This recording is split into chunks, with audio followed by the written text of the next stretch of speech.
Udah?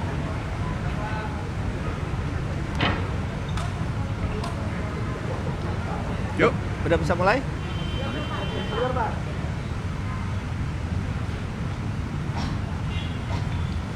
Mulai ya.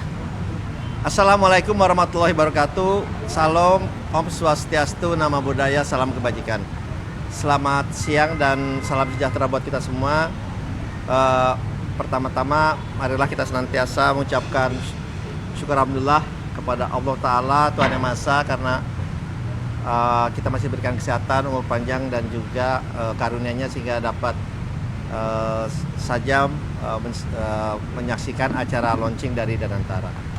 Pada kesempatan ini saya didampingi oleh Pak Doni Oskaria sebagai Chief Operating Officers dari BP Danantara, dan juga Pak Pandu Sahrir sebagai Chief Investment Officer dari BP Danantara. Tentunya pertama dalam kesempatan ini saya ingin menyampaikan terima kasih dan apresiasi yang setinggi-tingginya kepada Bapak Presiden Prabowo Subianto dan juga kepada Wakil Presiden Bapak Gibran Rakabuming Raka yang sudah memberikan kepercayaan kepada kami bertiga untuk menjadi pimpinan di Danantara. Dan tentunya ini adalah tugas yang sangat mulia karena mempunyai tujuan yang sangat mulia, dan tentunya ini menjadi usaha kita bersama agar tujuan dan usaha mulia ini bisa berhasil. Memang Danantara ini adalah suatu sovereign wealth fund dari pemerintah yang dimana akan menjadi investment arm dari pemerintah. Tadi itu sudah disampaikan dalam rangka kita menjalankan perannya. Pertama tentunya adalah optimalisasi dari aset-aset BUMN, Badan Usaha Milik Negara, dan tentunya di saat bersamaan kita juga akan melakukan investasi di banyak sektor yang mempunyai dampak yang positif dan berkelanjutan dan berkesinambungan ke depannya. Pertama yang ingin saya sampaikan bahwa pesan dari Bapak Presiden bahwa Danantara ini harus dijalankan dengan tata kelola perusahaan yang benar, good governance, kehati-hatian, prudensial, transparan, dan penuh dengan integritas. Ini adalah guideline yang disampaikan oleh Bapak Presiden langsung dalam kita mengelola aset-aset BUMN dan juga dalam kita menjalankan investasi kita ke depannya. Karena itulah pegangan kita, dan buat kami yang kita lihat di dalam Danantara ini bukan hanya dari aset pengelolaan yang kurang lebih 900 miliar dolar, tapi yang paling penting adalah misi dan tujuan dari Danantara. Itu yang jauh lebih penting karena misinya sudah jelas, bagaimana tadi sampaikan bahwa Danantara ini bisa menjadi instrumen pemerintah dalam rangka meningkatkan dan juga mempercepat pertumbuhan perekonomian Indonesia yang berkelanjutan, yang berkesinambungan, dan juga yang inklusif. Itu yang pertama. Dan tentunya misi ini disampaikan bahwa ini harus mempunyai dampak yang besar, yang positif, tidak hanya kepada kami yang ada di Danantara dan juga kepada pemangku stakeholders lainnya, tapi yang paling penting adalah untuk kepentingan rakyat Indonesia sesuai dengan amanat yang berada dalam pasal 33 yang tadi disampaikan oleh Bapak Presiden. Itu adalah pegangan kami, dan kami meyakini tujuan yang sangat baik ini, yang sangat mulia ini, dan ini adalah suatu breakthrough, suatu inisiasi yang dilakukan oleh Bapak Presiden dalam rangka kita meningkatkan investasi, dan yang paling penting adalah yang disampaikan beliau bagaimana kita bisa meningkatkan penciptaan lapangan pekerjaan yang berkualitas. Itu yang paling penting karena itu adalah satu tantangan kita. Jadi oleh sebab itu kita akan melakukan ini dengan kembali lagi dengan transparan, good governance, ya tata kelola perusahaan yang baik, dengan integritas dan juga dengan prudent, dengan sangat kehati-hatian. Dan tentunya ini akan melibatkan, karena ini adalah milik rakyat Indonesia, ini tentunya akan melibatkan dan harus berdampak juga kepada memberikan asas manfaat yang besar kepada seluruh rakyat Indonesia. Dan tadi disampaikan oleh Bapak Presiden, dan ini adalah aset yang kita harus jaga, yang harus kita kembangkan, sehingga dapat dirasakan juga oleh anak cucu kita ke depannya. Oleh sebab itu kita dalam kesempatan ini juga mohon kiranya mendapatkan juga masukan, inputan dari semua teman-teman media, karena ini adalah inisiatif yang baru lahir, ya tentunya dalam perjalanannya perlu ada penyempurnaan. Kita sangat terbuka karena di saat bersamaan kita ini mungkin karena Danantara inilah milik semua bangsa Indonesia, yang ikut mengawasi kita juga yang sangat-sangat banyak gitu ya. Kita nanti mungkin disampaikan oleh Pak Doni maupun Pak Pandu bahwa kita mempunyai struktur organisasi yang berlapis. Selain ada dewan pengawas, ada dewan penasehat, ada oversight committee juga pemantau, ada komite audit, komite investasi, komite ethical, dan masih ada lagi untuk memastikan bahwa kita menjalankan perusahaan ini dengan baik dan benar ya. Dan kami sangat meyakini dengan niat yang baik, dengan kerja yang baik, insya Allah ini akan memberikan dampak yang sangat besar kepada seluruh rakyat Indonesia dengan kehadiran Danantara, sehingga Indonesia bisa mencapai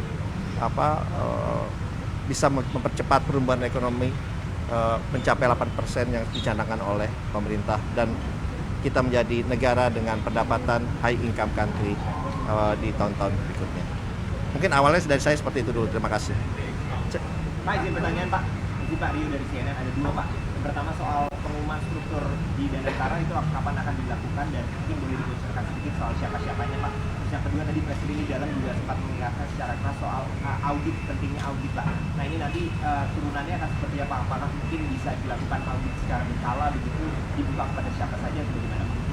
Ya, pesan Bapak Presiden memang untuk memastikan bahwa tim yang dipilih adalah benar-benar tim yang harus profesional dan memang kompeten di bidangnya. Oleh sebab itu kami pun dalam menyusun tim kami ini dibantu oleh tim independen internasional dan juga nasional yang akan menyeleksi. Jadi mereka akan menyeleksi untuk pembentukan tim kami di segala level. Kemudian tentunya dengan bersama-sama dengan kami, tapi kita ingin benar-benar tim yang kompeten, yang sesuai dengan bidangnya, dan tentunya mempunyai visi yang sama dengan kami untuk kemakmuran Indonesia. Jadi itu yang kita akan bentuk bersama-sama. Ini proses sudah kita akan mulai sekarang, kita akan mulai, dan memang kita ingin memastikan orang-orang terbaik nanti yang ada, yang bisa menempati posisi-posisi, karena ini adalah suatu amanah yang sangat besar yang kita tidak bisa main-main dalam atau mengambil risiko dalam menjalankan di usaha ini. Tadi Pak Presiden tadi menyampaikan gelombang pertama investasi 30 miliar Pak, 20 proyek Pak yang dilakukan antara itu sumber dananya dari mana ya Pak?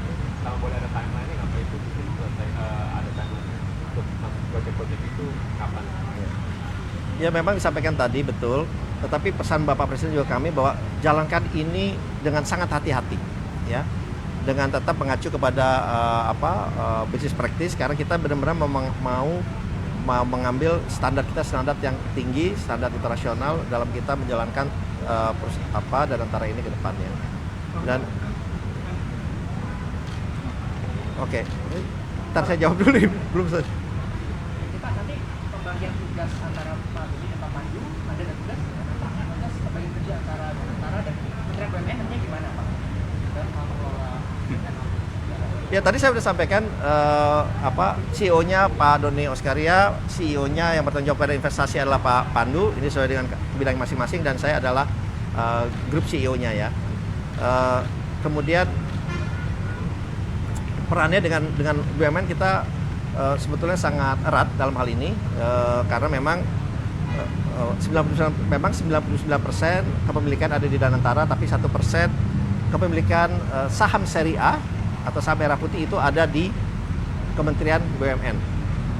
Jadi tentunya kita akan selalu merencanakan ini bersama-sama, dan baik itu dalam rencana jangka pendek, menengah atau panjang, sehingga peran kami bersama-sama BUMN ini untuk memastikan supaya perjalanan dari Danantara yang baru kita mulai ini akan menjadi lebih baik dan lebih meningkat, karena kan Kementerian BUMN selama ini yang memang menghandle BUMN, jadi mereka pasti sudah mengetahui lebih banyak mengenai BUMN. Jadi kita akan berkolaborasi bersama, terutama dalam hal peningkatan optimalisasi dari BUMN itu sendiri. Pak, tanggung jawaban audit dan pengawasannya, Pak. Kenapa? Tanggung jawaban audit dan pengawasannya nanti seperti apa, Mas, ya? Oh, ini mungkin menurut saya ini Danantara adalah suatu badan yang paling banyak diawasi. Ini paling banyak diawasi, ya. Karena nanti semua terlibat, ya, baik dari, karena ini kita adalah lapor langsung ke Bapak Presiden. Itu sudah ada yang tidak ada yang paling lebih tinggi lagi, pelaporannya pertanggungjawaban ke Bapak Presiden, dan Bapak Presiden otomatis akan dibantu oleh seluruh perangkatnya untuk memastikan kita bisa berjalan dengan baik. Dan ini saya meyakini juga akan melibatkan semua pihak dan seluruh perangkatnya, gitu. Untuk kita baik itu diawasi, dicek secara reguler, kemudian juga dan tentunya kita di saat bersamaan juga pesan Bapak Presiden bahwa kita ini selalu harus juga terbuka, dan kita sih terbuka gitu ya, karena ya kembali lagi saya bilang kepada sahabat-sahabat saya di sini, ini adalah tanggung jawab yang besar, dan insya Allah kalau kita jalankan ini secara baik ya, dan juga dengan perencanaan yang matang dan juga tanpa ada benturan kepentingan, insya Allah ini bisa berjalan. Pak, strategi awalnya Pak terkait dengan, kan waktu itu Pak Prabowo mengatakan bahwa dari modal awal ini 20 miliar US ini akan dikembangkan sampai 900 miliar US ya Pak. Itu strategi konkretnya seperti apa kalau dari Danantara Pak, dan proyek besar ke mana saja? Ya, mungkin perlu saya luruskan ya, ini dari total aset dari BUMN yang masuk ke dalam Danantara ini, nilai total asetnya adalah 900 miliar dolar, ya. Itu, dan memang tadi sampaikan 20 miliar dolar itu adalah untuk melakukan investasi yang nanti akan dikelola bersama-sama melalui Pak Pandu untuk proyek-proyek yang nanti terutama dalam bidang hilirisasi, renewable energy, energi baru terbarukan, bidang pangan, kemudian bidang energi, dan bidang-bidang lain yang tentunya mempunyai dampak ke depannya yang sangat baik, yang sangat panjang, karena kita bilang kita invest dengan Danantara ya we are invest in the future juga. Jadi itu pegangan kita. Jadi 900 miliar dolar itu adalah aset yang kita combine aset dari semua BUMN yang ada di Indonesia. Pak, apa Danantara tetap bisa terima external funding dari joint venture? Maksudnya disebutin bisa terima $10 dari pejabat sama Ya, kita terbuka kok. Tadi kan sampaikan kita terbuka. Justru dengan adanya dana yang kita miliki, justru itu akan memberikan keyakinan dan juga kepastian untuk para investor juga masuk ke Indonesia. Karena kenapa? Kita tidak hanya meminta mereka untuk masuk ke Indonesia, tapi kita juga invest bareng dengan mereka. Jadi istilahnya we put skin of the game gitu. Jadi mereka akan memberikan kenyamanan buat mereka bahwa pemerintah Indonesia juga taruh duit juga kok gitu ya. Jadi kita saat terbuka, justru harapannya dengan ada Danantara ini ya investasi yang masuk juga makin meningkat, sehingga bisa mengakselerasi pertumbuhan perekonomian kita ke depannya. Ini dalam punya dana sendiri gitu ya Pak, dari sendiri keluar dari dana-dana negara-negara lain juga Bisa, kita open untuk bersama dengan mereka. kalau Indah itu di bawah Danantara juga atau jadi indikator tetap terbuka? Identitas tersendiri. Terima kasih. Soal posisi Bapak ini, posisi Bapak sama Mada itu juga udah punya posisi di sana ya, Bapak mesti pada apakah ini bakal dijalurkan atau nanti ada yang diwajibkan? Ya, saya kan Menteri Investasi dan Hilirisasi, sedangkan bidang dari Danantara justru berada dalam sebagian besar dalam bidang investasi. Justru dia akan melakukan suatu sinergi yang sangat-sangat baik ke depannya, karena dengan ini kita tidak hanya mengurus dari segi roadmap investasi, tidak hanya mengurus mengenai perizinan saja, tetapi kita bisa mengkombinasikan juga mengakselerasi dengan adanya dana yang ada di kami. Jadi itu adalah suatu kita bilang suatu terobosan yang baru, karena di banyak negara seperti di UAE juga menteri investasinya itu juga kepala dari sovereign wealth fund-nya. Tidak masalah, kita berjalan beriringan. Pak Pandu, boleh tanya untuk, karena kan tadi Bapak bilang Bapak yang ditugaskan untuk yang dari investment itu 20 billion tadi Pak. Nah itu sumber dananya dari mana Pak? Apakah dari BUMN, apakah dari dividen BUMN? Boleh jelaskan sumber dananya Pak? Jadi kalau sumber dana kan tadi adalah setoran modal dan juga bakal nanti dari dividen dari badan usaha yang masuk nanti di bawah Danantara. Nah tentunya kalau investasinya nanti pasti ya kita akan lihat baik private market maupun public market yang udah ada. Jadi itu mungkin tugas utamanya kita ya 1 tahun ke depan, dan jangan lupa tugas investasi itu juga untuk menjadi agent of economic growth, di mana kita juga harus menciptakan lapangan kerja, itu juga sangat penting. Jadi memang jangan dilihat bahwa ini hanya for profit alone, ini harus menjadi agent of economic growth buat Indonesia. Tapi kita terbuka melihat baik di market publik ataupun private market. Fundraising bisa juga Indonesia Pak?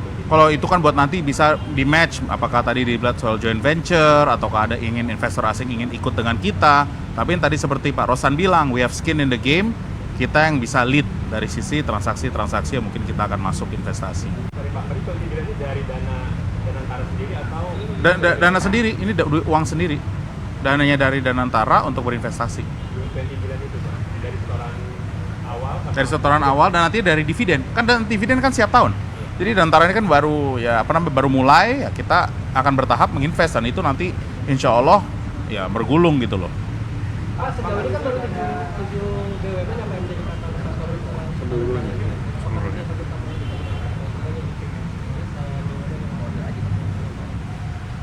Ya kan memang nanti yang masuk ke Danantara ini adalah keseluruhan ya, bukan hanya 7 BUMN, dan memang kita akan coba tingkatkan. Memang ada stage-stage-nya gitu ya, yang kita akan konsolidasikan semua aset ini supaya create the value. Kita juga tadi salah satu message-nya untuk menjadi ada global champion, tidak hanya di tingkat regional tapi di tingkat dunia. Tapi yang paling penting adalah pesannya itu nomor 1, penciptaan lapangan pekerjaan. Ini pesan beliau yang paling penting ya. Dan seluruh BUMN dan serta anak-anak perusahaan ini yang kita akan lihat, kita akan kaji, kita akan lakukan evaluasi secara menyeluruh, dan kita akan lakukan banyak penyempurnaan sehingga harapannya semua ini bisa berjalan dengan good governance, transparansi, dan juga menganut asas-asas yang baik yang benar dalam kita menjalankan perusahaan itu. Kita diminta foto bareng. Kita diminta foto dulu ya, kita foto. Pak, terus untuk masyarakat, kalau dibilang bahwa Danantara tidak bisa diaudit oleh BPK dan KPK, itu tidak benar berarti Pak? Pertama yang saya sampaikan, nggak ada yang kebal hukum di negara ini ya. Jadi KPK bisa, apalagi kalau ada tindakan yang tidak patut atau kriminal, sangat bisa. BPK ya kan ada program PSO, itu juga bisa diaudit untuk perusahaan-perusahaan yang ada PSO. Jadi berita ini harus diluruskan, dan semua itu ikut mengawasi kita dan ikut berperan aktif dalam rangka yaitu memastikan bahwa kita berjalan dengan baik dan benar ya. Thank you.